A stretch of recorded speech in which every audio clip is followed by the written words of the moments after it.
You allegedly protected the employee of a convicted sex offender and actively sought to free him of his title, despite the age of the child or children he had messed with being a clear sign that he should have that title for a long time. You allegedly put your cousin in charge of some shit and he ran Ponzi schemes and helped others steal money. And you allegedly protected a known sexual assaulter.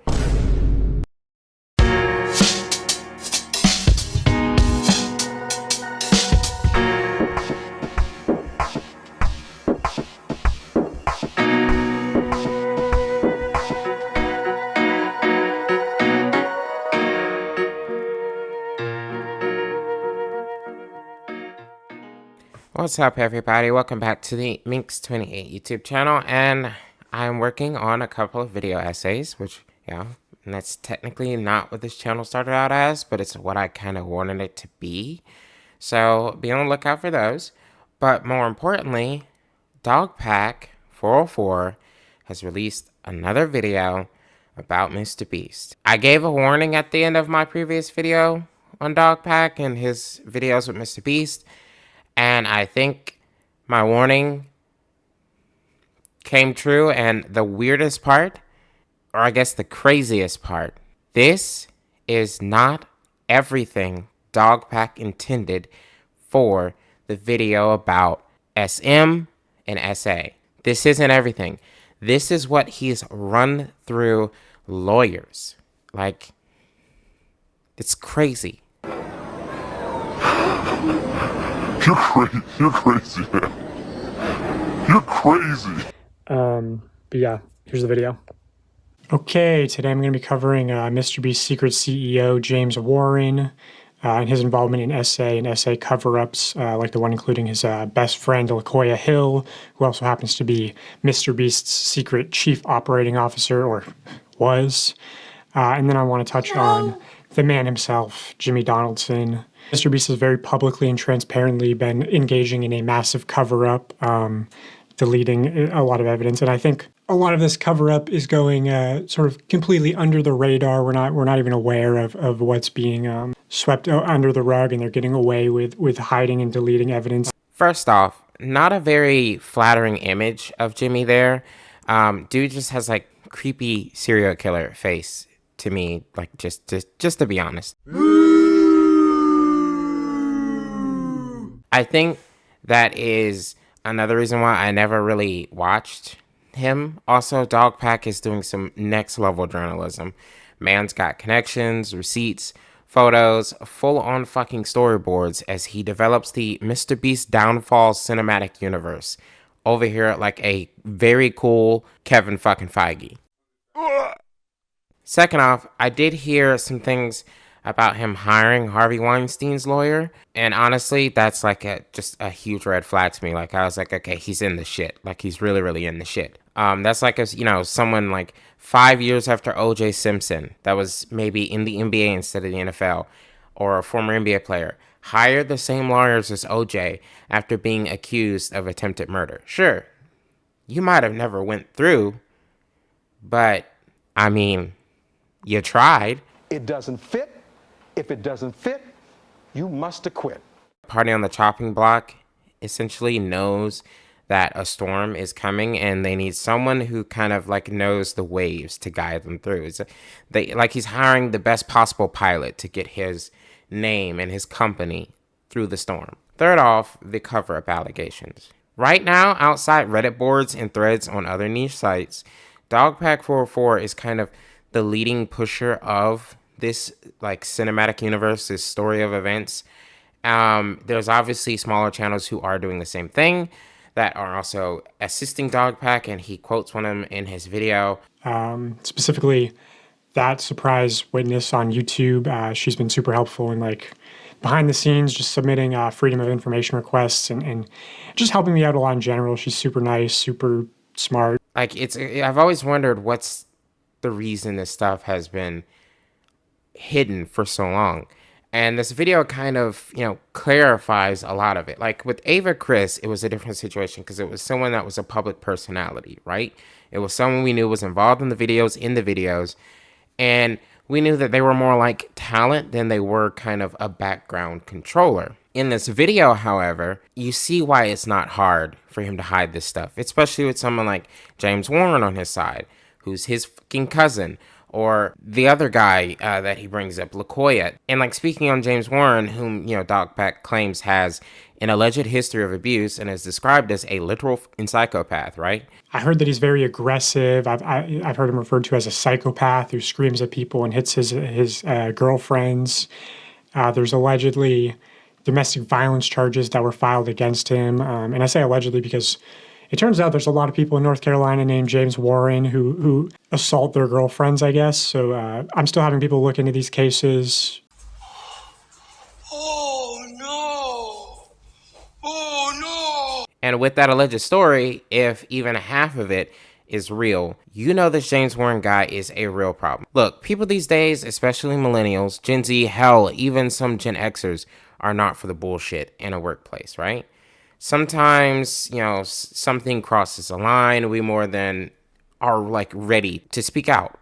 And we're already broke, okay? So we're even more ready to die on the sword of our conflict than I think a lot of companies are like in a position to handle. For them to give this person severance, which is later comes out that the severance is like $30,000, okay? That's not just any old regular severance. That's we give you this money, you let this go, and move on with your life. Get nothing. You lose.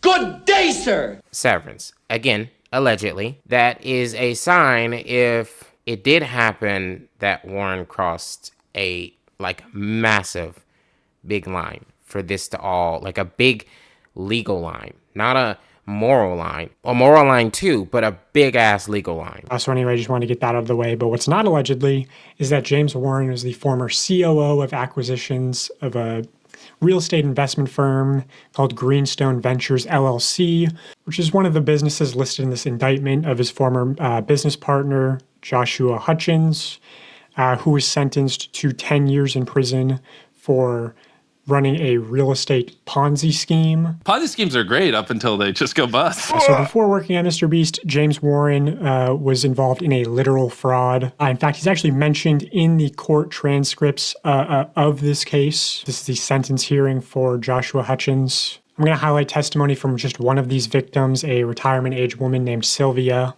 She testifies, "I came to know Mr. Hutchins through a very reputable and successful real estate attorney who highly recommended Mr. Hutchins and who eventually left his agency to become the chief operating officer of Mr. Hutchins' investment firm." The chief operating officer of Mr. Hutchins' investment firm. She explains that the reason she trusted Mr. Hutchins was through the strong recommendation and endorsement from that very reputable and successful real estate agent. He represented Mr. Hutchins as highly competent and capable. He presented a successful track record and how Mr. Hutchins had delivered for other investments. On the next page, page 16, she testifies, "My trust was and has been severely violated.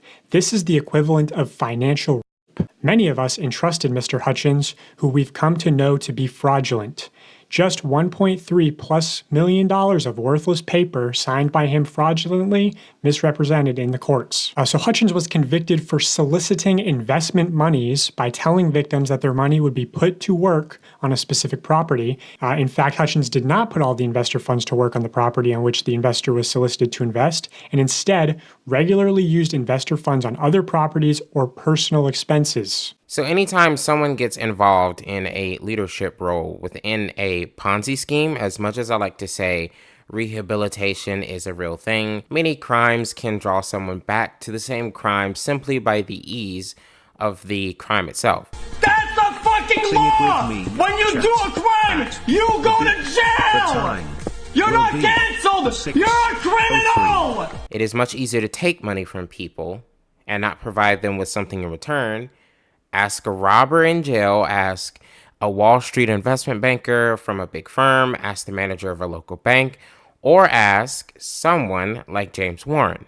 Again, this is allegedly. Dogpack is of course working to confirm, and many other smaller channels are doing the same, but if this guy was involved in a Ponzi scheme, one which did see someone go to jail, this Hutchins guy or whatever, then I don't put it for a second past Warren to also be involved in something similar and to do it again, or to do something along the same lines, that like a Ponzi scheme or like a power play on someone. I don't put it past them. Allegedly. And to his alleged best friend, LaQuia Hill. They both went to UNC Chapel Hill together, and they both, after graduating, got into real estate. But by 2017, Holy Jesus. What is that? What the fuck is that? Oh God, no. No. No, it can't be. I think that might be a gay adult entertainment industry thing, okay? And if so, as a member of the community, we're here, we're queer, get used to it, and get over it. no more LGBTQ plus members are allowed to work at Mr. Beast, okay? It's legally binding at this point. If you are one and working there, no, you are not legally, but morally, in my own mind, okay? You are binded to get the hell out of there, okay? We can't take another. We can't, okay? You can't let him keep getting away with this. You can't keep getting away with it! All right, it's confirmed. Just get out now. Just get out. Just retreat. Retreat to the LZ. Prepare for immediate extraction, okay? Leave all associated with LaQuia and Ava. Slay yay, suck 'em dry. Get to the chopper! I said in my previous video that if Mr. Beast was closely associated with the alleged sexual misconduct, it would be a problem. And this is a whole ass problem, okay? A very, very, very, very, very, very big problem. Hey, we've got a problem here. In Dogpack's last video, it was allegedly that they knew about Delaware and, his issues. And yes, I agree, he had a right to a job, just not at a place like Mr. Beast where kids are often involved. Same in this case, if not worse, because so far we know that Delaware wasn't harassing any kids upon his hiring and working at Mr. Beast, like it was a part of his past, but not his present. This guy, LaQuia, was less than a year removed from the alleged incident he got caught for, and if all this stuff is true, in my opinion, Mr. Beast's ass knowing and still just flexing to allow yes men back into the fold is disgusting, okay? And God only knows the true extent to what he covered up. I hate to say this, but LaQuia is a bit like James Charles.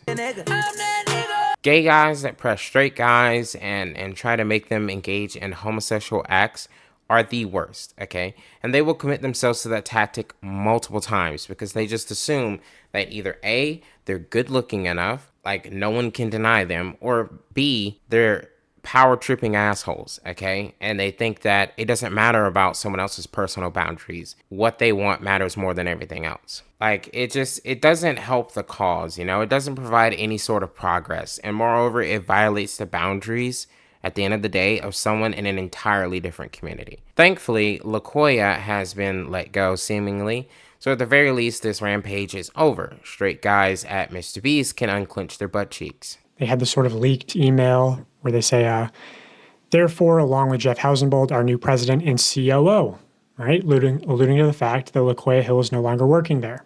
Now, I have been open with Mr. Beast about the fact that I was going to cover LaQuia Hill. This is a single frame in my first video where I reference LaQuia. He's also in my Twitter header. And I've also just told people who work at Mr. Beast that they have to let LaQuia Hill go. So they did what I wanted and let him go, right? Well, just on a whim, I decided to look into the Creator Global LinkedIn. Oh, no. And it had gone private to where everyone just shows up as a LinkedIn member, right? But I saw this, L, LinkedIn member, president at Creator Global. I thought, you know what, that's a little suspicious. So I reached out to one of my connections close to Mr. Beast and I said, hey, can you look into this account for me? Because sometimes if you have connections, you can see private LinkedIn accounts. And this is what they saw. LaQuia Hill, listed as the current president at Creator Global. No work history between graduating UNC in May 2001 and becoming the president at Creator Global in 2024. Welcome to my store. Oh shit, not good. Okay, now let's move on to the man himself, Jimmy Donaldson. First, I'll show this testimony from another former Mr. Beast employee just to show sort of the work culture, especially from a female's perspective. She says, "On my very first day, I was told to avoid being alone in a room with certain people in positions of power. At least once a week, I was subjugated to inappropriate questions and conversations. Once, a male coworker asked me what I would do if Jimmy assaulted or harassed me. On another occasion, this same coworker said it wasn't fair that women could just decide a past sexual encounter wasn't consensual. Many of the men I worked with would make assault and pet jokes on a daily basis. They would scream and hit walls when they got upset. The minute any woman leaves a room, they would talk about if/how they would fuck her. I've heard men comment on female contestants' bodies many times. Not everyone behaves this way, but no one openly speaks out against it in fear of losing their job.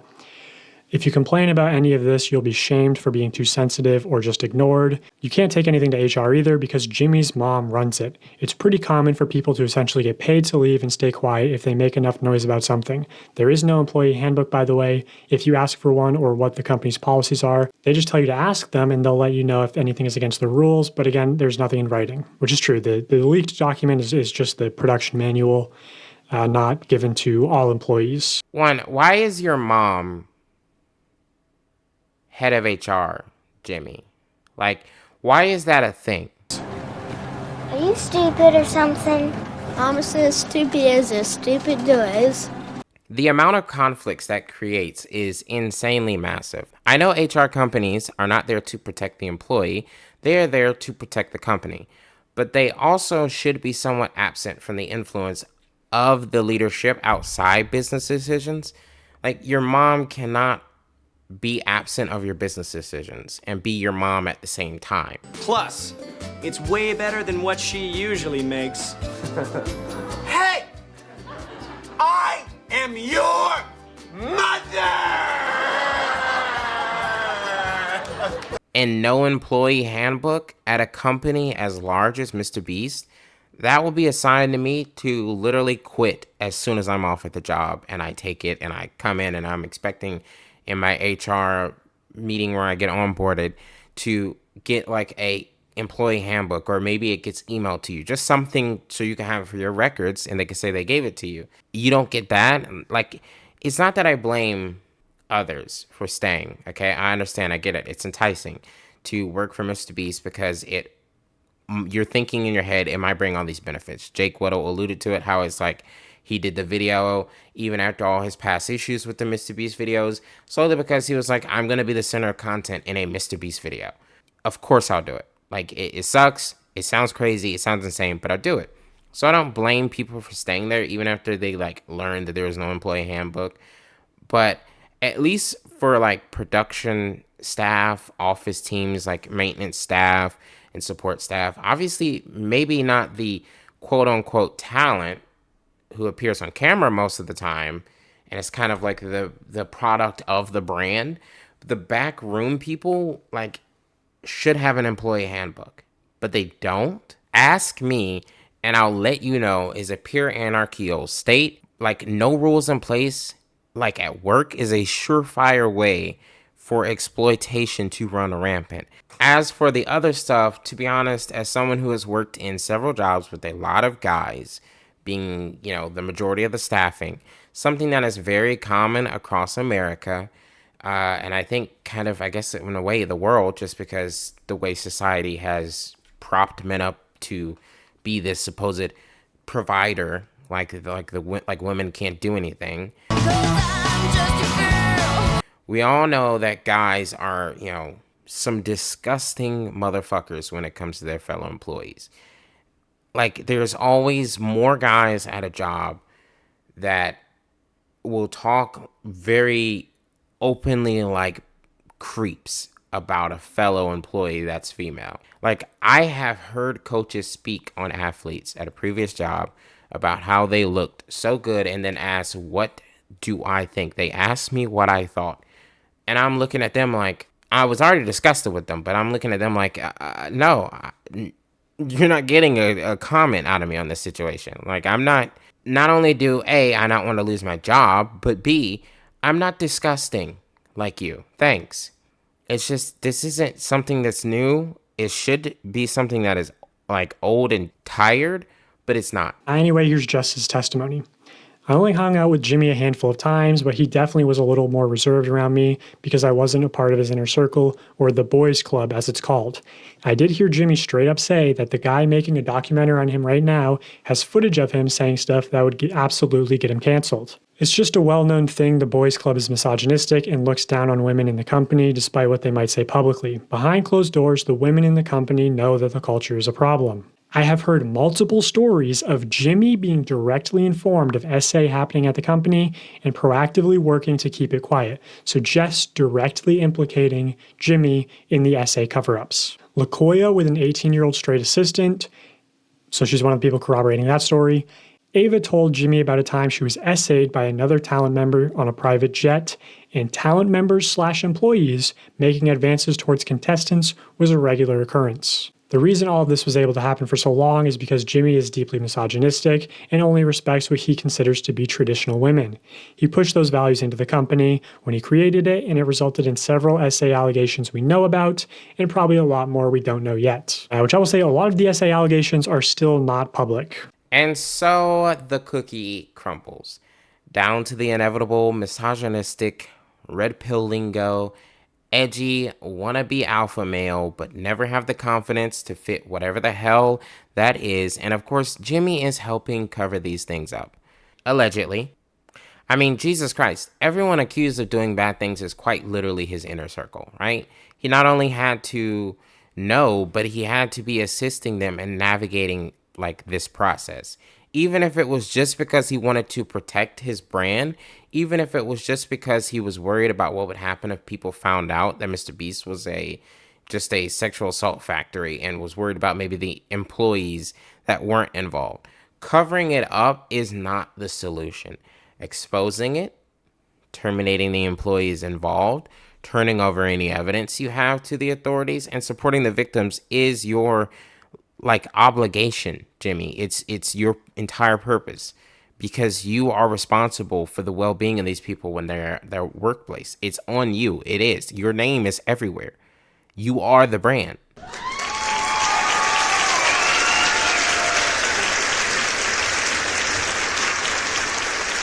At first, I used to always just say, fuck that, I'm just gonna call this guy Jimmy. I thought Mr. Beast was stupid. But you are a beast, a nasty, filthy beast with confidence issues galore, but a constant need for validation, attention, and to be the very best, like you're some kind of grown-ass cosplay IRL. I wanna be the very best. This isn't hard shit, Jimmy. Act like a normal fucking human being. Fine, you paid Jake Weddle, but that doesn't just place a cover over the anthill. Like Dogpack and others have literally backed this stuff up with receipts and corroborating evidence. No amount of apologies can fix this, in my opinion. You allegedly allowed a Discord server where potential sharing of adult content with countless minors took place in your name. You allegedly allowed one of your longest, closest friends to run rampant with her fantasy and weirdness in that same Discord server. You allegedly tortured someone for content, and since you apologized for it, the alleged isn't really necessary. You allegedly protected the employee of a convicted sex offender and actively sought to free him of his title, despite the age of the child or children he had messed with being a clear sign that he should have that title for a long time. You allegedly put your cousin in charge of some shit, and he ran Ponzi schemes and helped others steal money. And you allegedly protected a known sexual assaulter. Got him employment elsewhere when you had to let him go, and then brought him back only to have to let him go again once there was no way of saving the guy from bringing down your brand.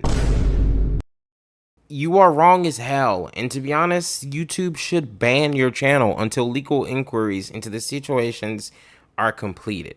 I mean, at this point, YouTube and Amazon are playing with literal fire by continuously supporting you or getting involved with you or setting up deals with you. And that goes for any brand that's working for this guy or working with him.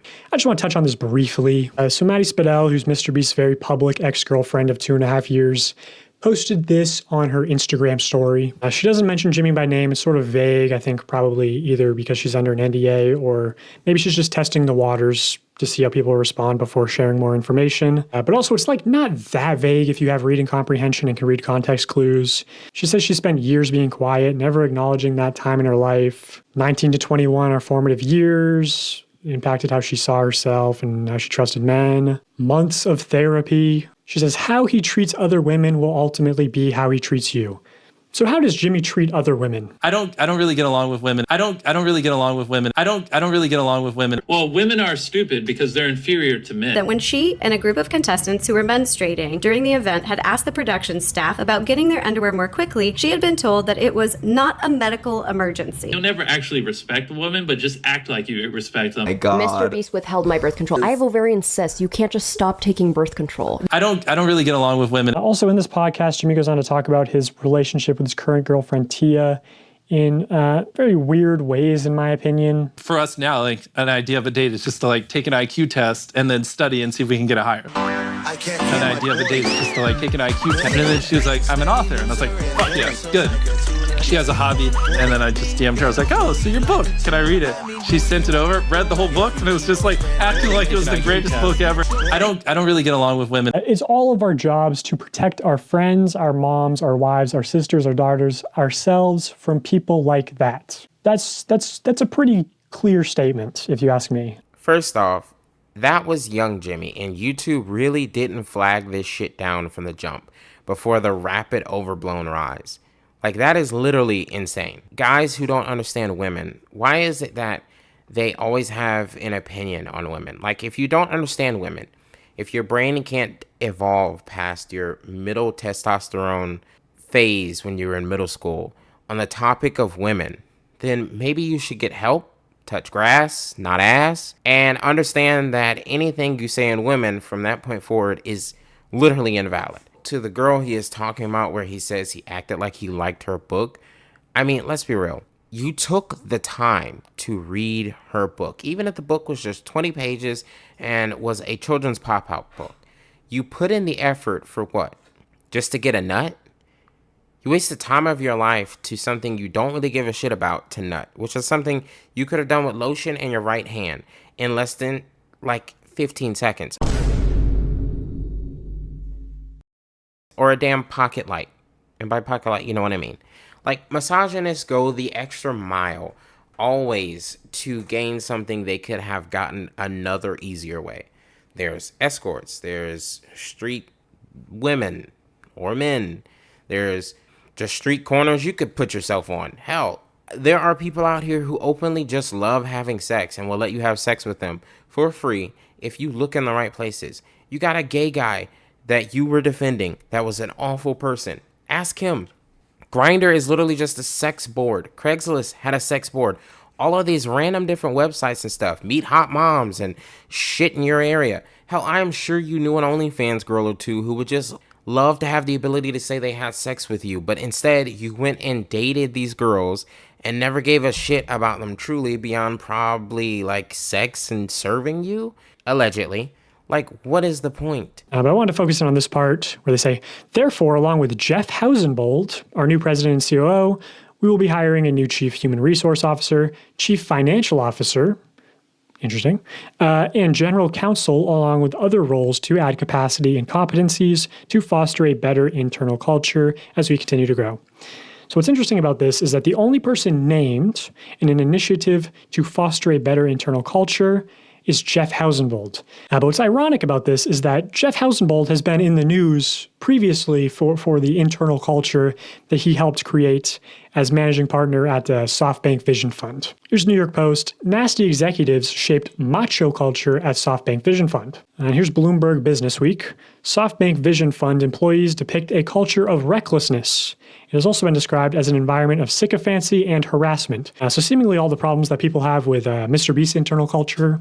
So he literally did the same thing he did where he hired Harvey Weinstein's lawyer. He got in people, who can quote unquote control the situation and further insulate you and hope that in a year's time, this is just a running background joke to your continued success. Which, to be fair, it might be That's the saddest part about this. Like, you got Dr. Disrespect is doing it with his return impending, apparently. Aiden Ross did it with his bullshit and then jumped to kick the house that pedophiles built. And countless other YouTubers, influencers, politicians, major figures, so forth and so on.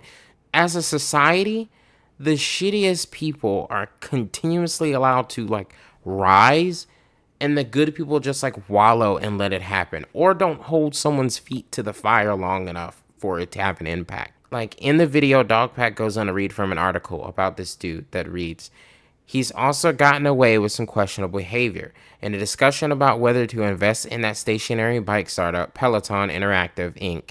in 2017, according to two people who were in the meeting, Hausenbold opined that its exercise equipment appealed in part to men who masturbated to its workout videos." What the f*** does that mean, dude?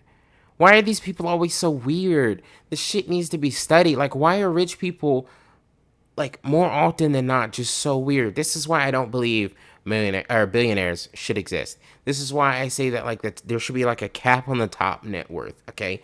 At, like, 100 million. Because more Benjamins only means you were fried by the lightning more than the rest of us. Few people can actually hold their mental capacity right in, like, on a set, normal, steady course about them when they are above that number. Hell, look at most of the rappers and artists out there.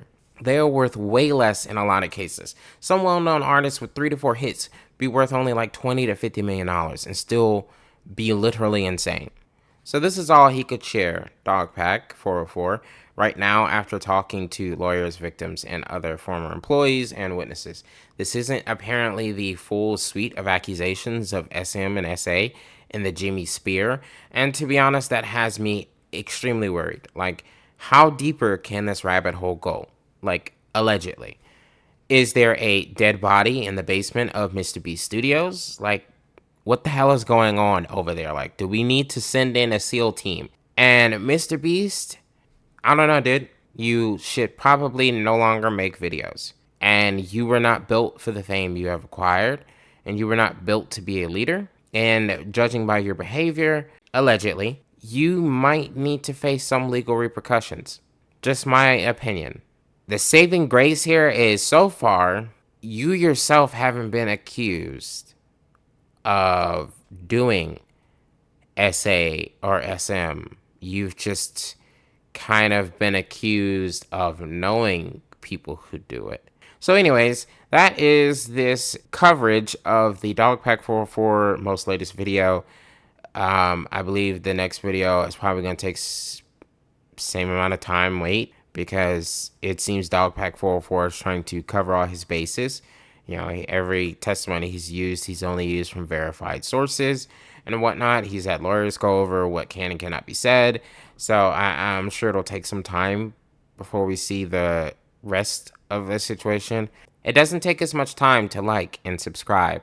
That's it for this video. I hope you guys enjoyed, and I'm going to go and throw out the Dunkin' Donuts I bought because I forgot to tell them to not do regular milk. And yeah, my stomach hurts. So pray for me and my rear end.